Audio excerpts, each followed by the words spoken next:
Hi guys, ఇప్పుడే ఇడ్లీ కడై అంటే తమిళ్లో చూడటం జరిగింది. తెలుగులో ఇడ్లీ కొట్టు అని సినిమా రిలీజ్ అవుతుంది. ధనుష్ టేక్ అ బౌ. నువ్వు ఒక పక్కన రాయన్ లాంటి సినిమాలు తీస్తూ ఇంకో పక్కన రామ్ కామ్స్ డైరెక్ట్ చేస్తూ ఇలాంటి ఒక ఎమోషనల్ సింపుల్ స్టోరీని, రూటెడ్ స్టోరీని, ఒక simple and very strong message ని ఇంత ఎమోషనల్ గా ఎలా చెప్పగలుగుతావు అనేది నాకు అర్థం కాని మ్యాటర్. గైస్, ఈ సినిమాని రెండు విధాలుగా మీరు చూడొచ్చు. సినిమాని సినిమా పరంగా చూసి ఈ సినిమాలో ఉన్న ఎమోషన్స్ పరంగా మీరు ఆ ఎమోషన్స్ ని ఇన్వోక్ చేసి దానిలో ఇన్వాల్వ్ అయితే కనుక, మీరు ఆ ఎమోషన్స్ కి కనెక్ట్ అయితే కనుక ఫస్ట్ నుంచి లాస్ట్ వరకు ఒక beautiful emotional cinema with very simple concept, ఓ ఇడ్లీ కొట్టు, దాని చుట్టూ జరిగే ఒక స్టోరీ, ఒక ఫాదర్ అండ్ ఒక సన్. మన విలేజెస్ లో తరతరాలుగా వంశపారంపరంగా వచ్చే మన ఈ బిజినెసెస్ ఏవైతే ఉంటాయో వాళ్ళ వెనకాల ఉన్న స్ట్రగుల్, వాళ్ళు ఆ బిజినెస్ ని కాపాడుకోవడానికి పడే స్ట్రగుల్, వాళ్ళు ఆ బిజినెస్ తో ఉన్న ఆ అటాచ్మెంట్ ని బ్యూటిఫుల్ గా చూపిస్తూ ఒక మంచి మెసేజ్ ని ఒక ఎమోషనల్ వేలో మనకి ఫస్ట్ నుంచి లాస్ట్ వరకు హ్యాపీ టీయర్స్ తో మన కళ్ళు తడిచిపోయే ఎన్నో కైండ్ ఆఫ్ సీన్స్ పెట్టుకొని ఈ సినిమాని చాలా సింపుల్ గా బ్యూటిఫుల్ గా మన ముందుకు తీసుకొచ్చాడు.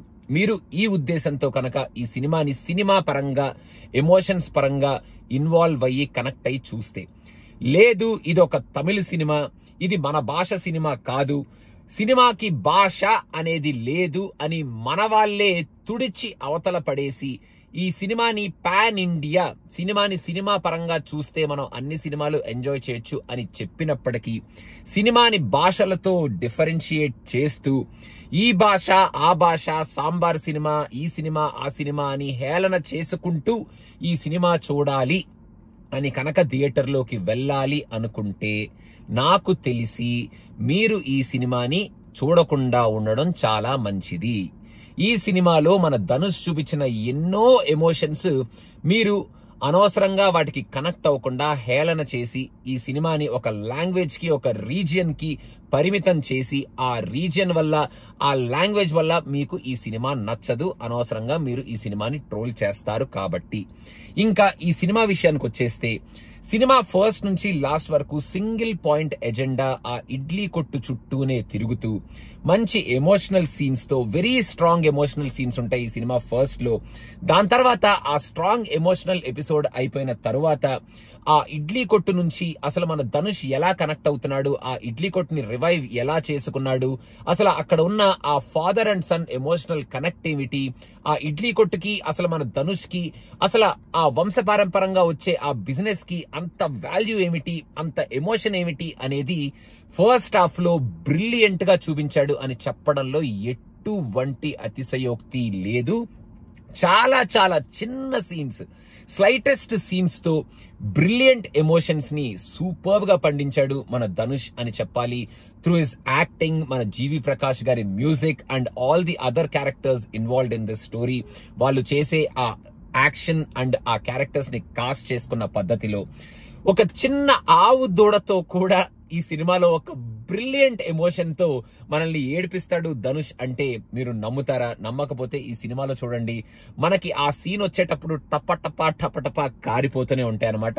ఇంటర్వెల్ బ్యాంగ్ వచ్చేటప్పటికి ఈ స్టోరీని డెఫినెట్ గా ఇంకా సెకండ్ హాఫ్ ని ఈ సినిమాకి తీసుకెళ్లి ఈ సినిమాకి ఒక క్లోజర్ ఇవ్వాలి. కాబట్టి ఈ సినిమాని మన ధనుష్ ఇలాగే చెప్పాలనుకుంటున్నాడు. కాబట్టి ఈ స్టోరీని స్ట్రైట్ ఫార్వర్డ్ గా, ఇంటర్వెల్ బ్యాంగ్ కొంచెం కమర్షియల్ గా అనిపిస్తుంది. సెకండ్ హాఫ్ లో స్టోరీ చాలా ప్రెడిక్టబుల్ గానే ఉంటది, బికాస్ ఇది ఒక ఇడ్లీ కొట్టు చుట్టూ జరిగే స్టోరీనే కాబట్టి మనకి స్టోరీ ప్రెడిక్టబుల్ వాల్యూ కంప్లీట్ గా మనకి ప్రెడిక్టబుల్ గానే ఉంటది. సెకండ్ హాఫ్ లో ఒక 1 hour ఎమోషనల్ సీన్స్ మరీ ఫస్ట్ హాఫ్ లో లాగా ఎమోషన్స్ కురిపించేసి మన కంటతడి పెట్టించేసాయని నేను చెప్పను, కానీ అక్కడ కూడా ఒక మంచి సటిల్ మెసేజ్ తో మన ధనుష్ ఈ సినిమాలో తను చెప్పాలనుకుంటున్న పాయింట్ ని ఎక్కడా వదిలిపెట్టలేదు. ఇంకా అక్కడ నుంచి లాస్ట్ హాఫ్ అన్ అవర్ లో మళ్ళీ మనకి ఫస్ట్ హాఫ్ లో ఉన్న ఎమోషన్స్ ని వెనక్కి తీసుకొచ్చి మంచి మెసేజ్ ఇచ్చుకుంటూ, అటు క్యారెక్టర్స్ పరంగా, ఇటు ఈ సినిమాలో ఉన్న ఆ ఇడ్లీ కొట్టు ఎమోషన్ పరంగా, and at the end of the day ఈ సినిమాకి ఒక మంచి హ్యాపీ ఎండింగ్ అండ్ ఒక ఒక మంచి క్లోజర్ ఇస్తూ మనలందరినీ ఒక ఎమోషనల్ హైకి గురి చేసి ఈ సినిమాలోంచి ధనుష్ థియేటర్ లోంచి బయటికి పంపిస్తాడు విత్ హ్యాపీ టీయర్స్. ఒక బ్యూటిఫుల్ మూవీ చూసాం కదా, ఈ సినిమా చూస్తూ మనం ఎమోషనల్ కి గురయ్యి ఎమోషన్స్ ని కనెక్ట్ అయ్యి బాగా మనం ఫస్ట్ నుంచి లాస్ట్ వరకు ఆ ఎమోషన్స్ తో ఈ సినిమాని ఎంజాయ్ చేశాం కదా అనుకుంటూ మనం థియేటర్ లోంచి బయటకు వచ్చే కైండ్ ఆఫ్ సినిమా ఈ ఇడ్లీ కొట్టు movie, idli Kadai cinema with a lot of brilliant, beautiful scenes written and directed by Mr. Dhanush.